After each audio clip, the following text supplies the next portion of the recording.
Добро вечер. Централно издание на Дневникот. Еве што во него ќе гледате. Пробиени 95% од автопатот Миладиновци Штип. Започна поставувањето на термоизолациони фасади во 5 објекти во рамки на проектот Енерджинет.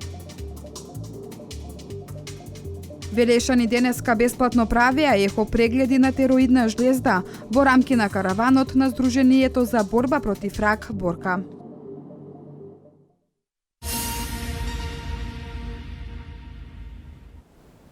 Пробиени 95% од автопатот Миладиновци Штип. Премиерот Емил Димитриев заедно со министерот за транспорт и врски Владо Мисајловски извршија увид во градежните работи. Автопатот е вреден 206 милиони евра во должина од 47 километри.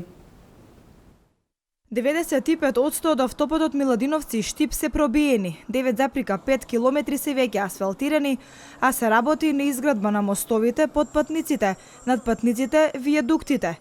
Изјави премиерот Емил Димитриев откако во придружба на министерот за транспорт и врски Владо Мисајловски изврши увид во градежните работи.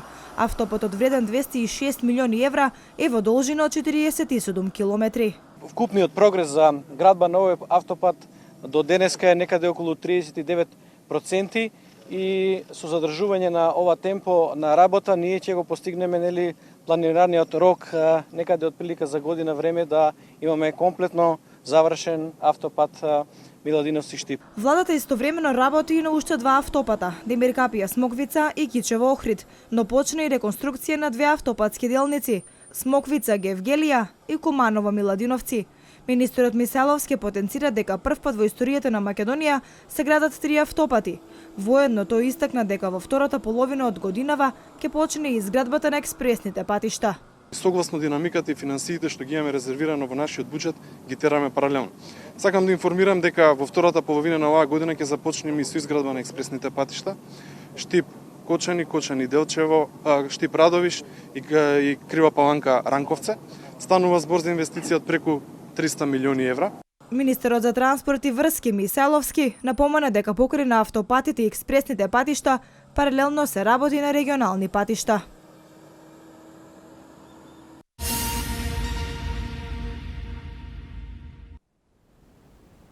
3600 земјоделци од Кавадаречкиот регион поднеле барања за добивање на субвенции согласно програмата на владата за финансиска поддршка во земјоделството. Новина оваа година е можноста земјоделците да ги пополнат образците на барањата за добивање на субвенциите по електронски пат. Земјоделците од Кавадаречкиот регион започнаа со поднесувањето на апликации за добивање земјоделски субвенции согласно програмата на владата за финансиска поддршка во земјоделството. Во подрачната единица на Министерството за земјоделство, шумарство и водостопанство во Кавадарци за мерката за произведено и продадено грозје се поднесени над 3600 барања. Како и секоја година, оваа година, поточно од 2006 година па до 2016 година, Министерството за земјоделство, шумарство и водостопанство ја реализира програмата за субвенционирање во делот на растителното и сточарското производство. Минатата година имавме околу 6500 апликации во делот на субвенциите, вкупно за сточарско и посебно за растително производство и околу 700 апликации во делот на осигурувањето. Земјоделците од Кавадарачко се задоволни и велат дека субвенциите редовно се исплаќаат и благодарение на овие финансии ги покриваат речиси сите трошоци за земјоделски работи кои ги обавуваат на нивите. Имам 2 хектара, задоволен сум. Добро е. Се работи за лозови насади? Да, 2 хектара под лозов насад. И сега вие години е супер, работи да си оде секи што треба. Задоволни ли сте од оваа мерка? Како не, тоа е прекрасна мерка. Ние покрива сите трошкови што ги имаме, значи презадоволен. И така дека оде и понатаму кај сега што е. Супер е. Задоволни сме од субвенциите, благодарни си ги употребуваме исто како што треба. Сега за сега за нив ќе работиме и до крај. За лозија, така? За лозија, лозарство работиме. Колку декари, колку хектари имате? Имаме 10 хектара. Рокот за аплицирање е до 30 јуни, а новина е тоа што барањата може да се поднесат со пристапување во системот преку веб страната на агенцијата www.ipart.gov.mk, а за полесно користење изработени се и упатства на македонски и на албански јазик. Покрај ова подетални информации може да се добијат и од вработените во агенцијата, за што се отворени 3 телефонски линии. Винарските визби исплатија 93% од откупеното грозје. Останаа уште 2,2 милиони евра кои треба да бидат исплатени. Валентина Михаловска ги има деталите. Откупеното грозје од реколтата 2015-та, 93% е исплатено во законскиот рок. Поголемиот дел од винарските визби исплатија 30 милиони евра. Останаа уште 2,2 милиони евра кои треба да бидат исплатени. Две винарници се должни кон лозарите и доколку сакаат да бидат впишани во регистарот на производители на вино и да продолжат да откупуваат грозје, ќе треба да ја исплатат оваа сума со камата и да платат парична казна на државата од 10% од долгот. Од реколтата од минатата година до сега 45 винарници во целост го исплатиле откупениот род.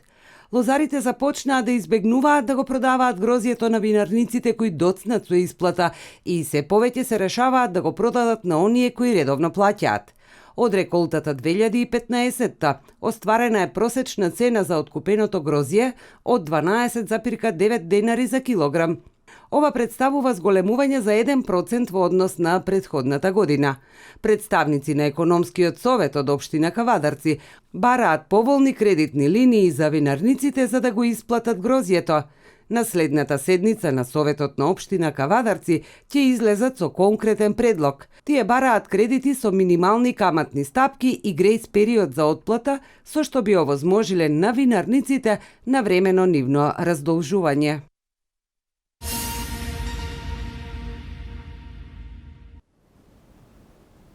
Во 5 објекти на детската градинка Димче Мирчев започна поставувањето на термоизолациони фасади. Проектот е од големо значење за градинката, а вкупната инвестиција е 66.000 евра. Започна поставувањето на термоизолациони фасади во 5 објекти на детската градинка Димче Мирчев во Велес. Ова е најзначајната активност од проектот EnergyNet кој се реализира со европски пари, а е дел од програмата за меѓугранична соработка. Покрај Велес се имплементира и во Прилеп. Вкупната висина на оваа инвестиција е 66.000 евра. Рокот за изведба е 3 месеци. Тоа значи дека негде на крајот на август очекуваме да биде завршен на оваа постапка, со тоа што ни останува уште клон 1, за кој што веќе работиме елаборат и за негово имплементирање во наредниот период, со тоа дефинитивно ќе створиме идеални услови во сегментот на енергетската ефикасност во токму онамо кај што ни е најпотребно, значи каде што ни представуваат најмладата популација, нашите мали сограѓани. Проектот е од големо значење за градинката. Со него ќе се заштедат средства кои ќе бидат наменети за други неопходни работи за функционирање на установата. Со реализацијата на ваков проект со соработка на основачот, односно на општина Велес и на градоначалникот, градинката ќе заштеди средства. Средствата кои што ќе бидат заштедени со енергетската ефикасност ќе бидат пренаменети. Истите ќе послужат за да може квалитетот на услугата во нашата установа да биде уште подобар. Значи ќе бидат искористени за добробитот на дечињата кои што користат нашата услуга. Во проектот општина Велес учествува со 15%. Средства кои по завршување на проектот ќе бидат рефундирани од страна на Министерството за локална самоуправа.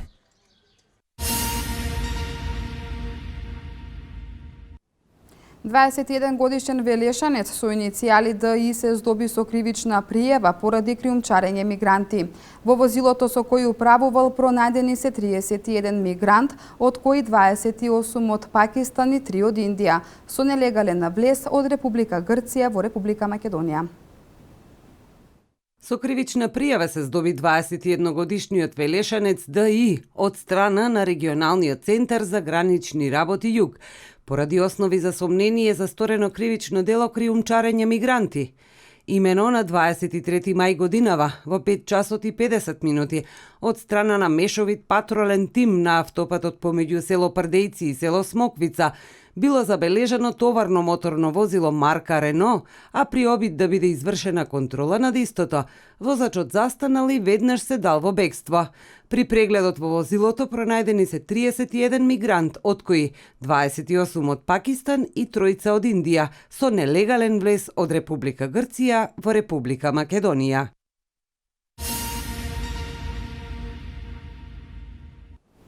Караванот на Сдруженијето за борба против рак Борка денеска пристигна во Велес, каде се вршеа бесплатни ехо прегледи за рано откривање на рак на тироидна жлезда. Целта е подигнување на свеста кај граѓаните за тироидните заболувања, како и да научат кои се симптомите и проблемите кои се јавуваат со нарушена работа на тироидните жлезди. Виолетовиот караван на Сдруженијето за борба против рак Борка за секој нов ден пристигна и во Велес. Целта е подигнување на свеста кај граѓаните за тироидните заболувања, да научат кои се симптомите и проблемите кои се јавуваат со нарушена работа на тироидната жлезда. Поентата на овој караван е помладите луѓе да си направат преглед за да превенираме понатамошни проблеми со нивната тироидна жлезда. Најчесто ова е асимптоматски проблеми кои долго време се кријат, пациентите не ги знаат, мораме да ги превенираме за да ги немаат тие проблеми кои им се појавуваат. Забрзана или забавена срцева работа, поспаност или несоница, прекумерно потење, измореност се само дел од симптомите на ова заболување. Бројките на лица со нарушена работа на тироидната жлезда се застрашувачки, велат надлежните. Има заинтересираност, исклучително успешно врви овој Виолетов караван. Од она што досега се реализира, бројната состојба низ која минуваме низ деновите укажува дека има голема заинтересираност, а и морам да признаам дека и има доста богат наод по однос на она што успеваме да го видиме со ова мобилно ехоапарат кое што го имаме со нас. Граѓаните се запознати со симптомите на ова заболување, но речиси никогаш превентивно не посетиле лекар. За ракот, заштитната жлезда треба превенција да се прегледаме. До сега јас не сум прегледана, па ако нешто е заболено да немаме толку сила, еве нешто поврзано со кожата, со очите, со пробавата и така, со метаболизмот. Пред месец дена правев преглед во Скопје, тука имав 2 месеца температура. Испитува и после ме прати во Скопје и наодите беа добри кај мене. Не сум имала потреба, мислам, не сум се осеќала дека треба да одам на прегледи. Сум правена операција на штитната жлезда, 89 година. Караванот претходните 2 дена беше во Струга и Струмица, а ќе ги посети граѓаните на Тетово, Кичево, Куманово и Скопје.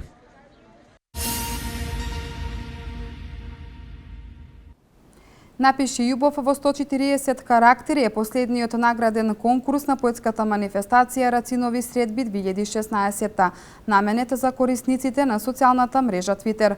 Целта на конкурсот е потикнување на креативноста, ширењето љубов и промоција и афирмација на љубовната поезија на Рацин на официјалниот Twitter профил на манифестацијата @Рацинови средби. Конкурсот ќе трае до 1 јуни 2016 година.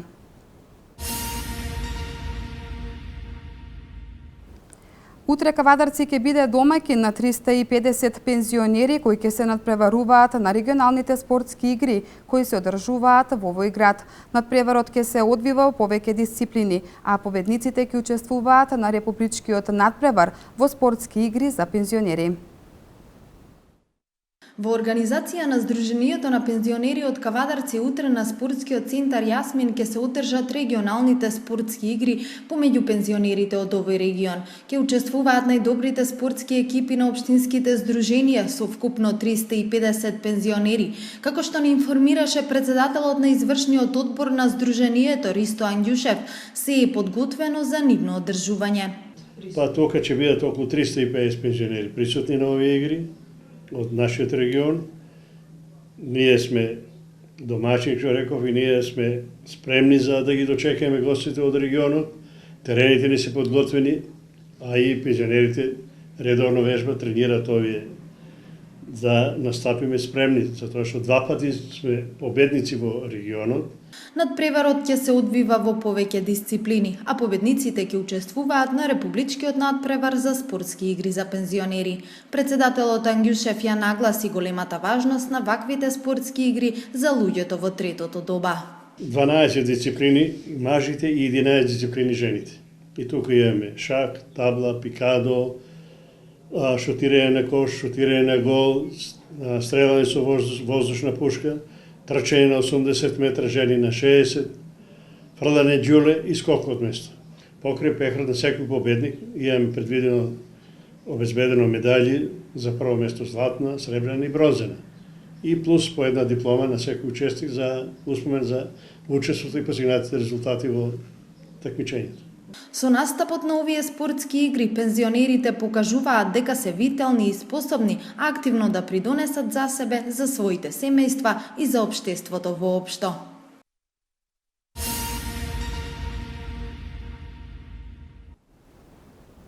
На денешната седница Уставниот суд едногласно одлучи да се поништи одлуката за распуштање на Собранието на Република Македонија. Во интервју за Телеграф, лидерот на владеачката партија Никола Груевски вели дека ВМРО ДПМНЕ се потпира само на народот и се труди да ги исполни ветувањата кон него. Во продолжение останатите вести од земјава.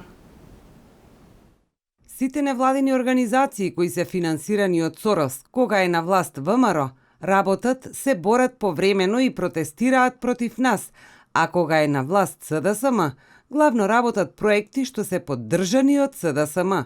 Значи, некој од надвор секогаш низ овие 2,5 децении плаќа да му помогне на СДСМ, вели во интервју за Telegraph.mk лидерот на ВМРО ДПМНЕ Никола Груевски. Никој не дава толку пари без да има некој интерес од тоа, вели Груевски, и додава дека ВМРО ДПМНЕ се потпира само на народот и се труди колку може повеќе да му биде сервилен и да ги исполни ветувањата кон него и неговите потреби и барања, а СДСМ се потпира на спонзорите од надвор и се сервилни кон нив, а не кон народот. Груевски вели дека од СДСМ и поддржаните од Сорос упорно тврдат дека нема демократија и слобода, а не се симнати од медиумите, протестираат и уништуваат државен имот. Во интервјуто Никола Груевски говори и за специјалното јавно обвинителство, за кое вели: го поддржуваме специјалното јавно обвинителство и идејата за независно тело во кое верува и меѓународниот фактор, кое докрај ќе ги истражи работите со кои Заев се обидел да не представи во друго светло. Сакаме докрај да се расчистат работите, затоа што знаеме дека сме невини по обвинувањата кои ни ги препиша председателот на СДСМ со неговата валкана операција, за која јасно ми кажа дека му ја обезбедила некоја странска разузнавачка служба, додава Груевски. Тој за одложувањето на изборите вели: Заев знае дека ако имаше избори, неговата политичка кариера ќе завршеше.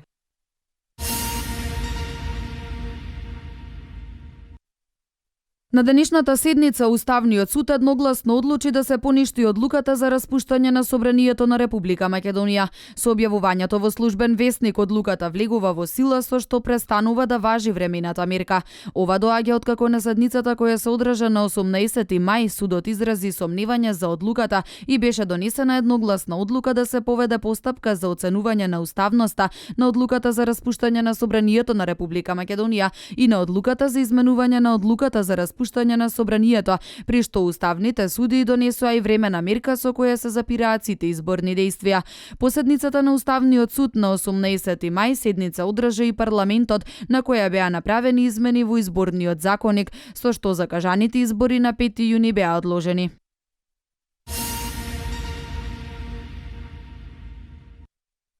Од денеска до петок делегација на Републичкиот завод за геодезија на Србија ќе престојува во посета на Агенцијата за катастар на недвижности во Република Македонија. Делегацијата е предводена од директорот на Српскиот републички завод Борко Драшковиќ, а целта на нивната посета е српскиот катастар да се запознае со системите и начинот на работа на македонскиот катастар, што ќе помогне во напредокот на нивната институција. Активностите се дел од проектот за имплементација на Истпајар директивата, а како што изјави директорот на Агенцијата за катастар на недвижности Славчо Трпевски, ова не е прв пат како македонскиот и српскиот катастар учествуваат на заеднички проект. Инаку македонскиот катастар веќе 10 години го спроведува проектот на Светска банка, кој сега започнува да се имплементира во Србија. Со нивната посета, вели Трпевски, ќе успеат полесно да ги совладаат проблемите кои македонскиот катастар ги имал на почетокот на спроведувањето на проектот.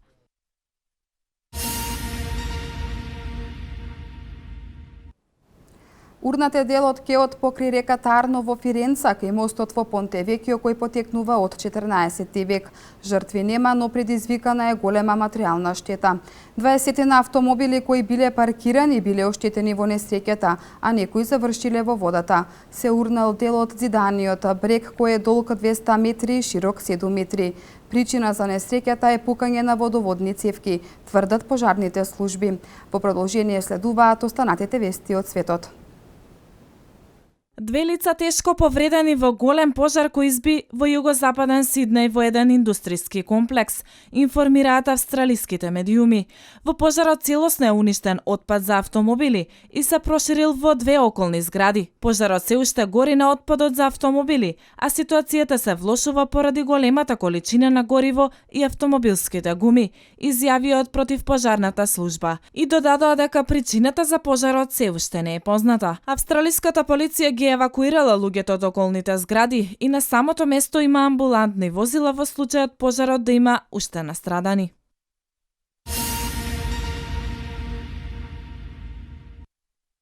Најмалку 10 лица денеска беа убиени, а тројца ранети при напад на бомбаш самоубиец во предградието на афганистанската престолнина Кабул, пренесе ТАСС.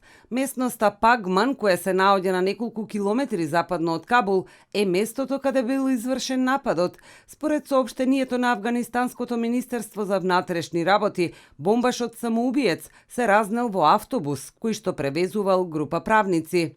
Се уште никој не ја презел одговорноста за нападот кој што е извршен на денот, кога талибанците официјално потврдија дека нивниот лидер Мула Ахтар Мансур бил убиен при напад на американска авиација. Тие објавија и дека негов наследник ќе биде Хајбатула Ахунзада.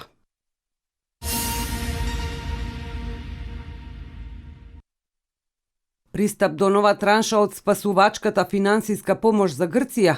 Ова е договорот кој го постигнаа министрите за финансии од еврозоната, информираат дипломати. По 11-часовни тензични преговори во Брисел, министрите договорија со Грција и Меѓународниот монетарен фонд спогодба, што ќе одговори на молбите на Атина за олеснување на долгот, информира францускиот министер за финансии Мишел Сапен. Тој рекол дека оваа спогодба е акт на доверба кон денешна Грција. Не открил детали од спогодбата, но подвлекол дека таа е сеопфатна и вклучува краткорочни, среднорочни и долгорочни мерки. Дека ќе се реконструира дел од грчкиот долг, потврдил и председателот на Еврогрупата Јерун Дейселблум. Ќе се оцени нивото на одржливост на долгот врз основа на основното сценарио, во кое потребите на Грција за финансиска помош ќе представуваат до 20% од нејзиното БДП по завршувањето на програмата за макрофинансиска помош во 2018 година.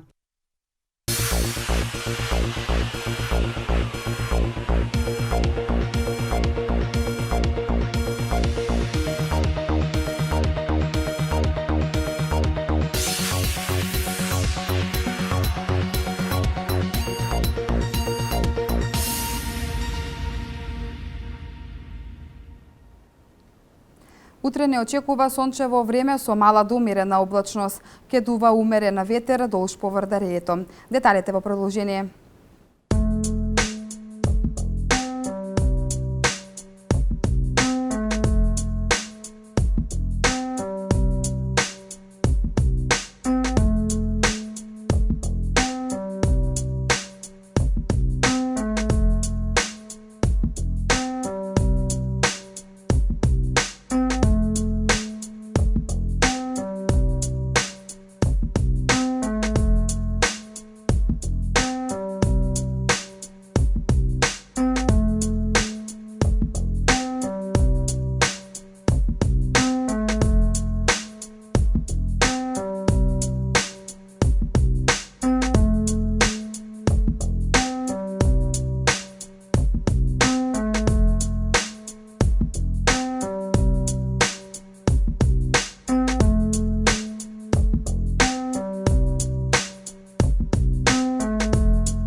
Почитувани гледачи, ви благодарам за вниманието и ви посакувам пријатна вечер. Пријатно.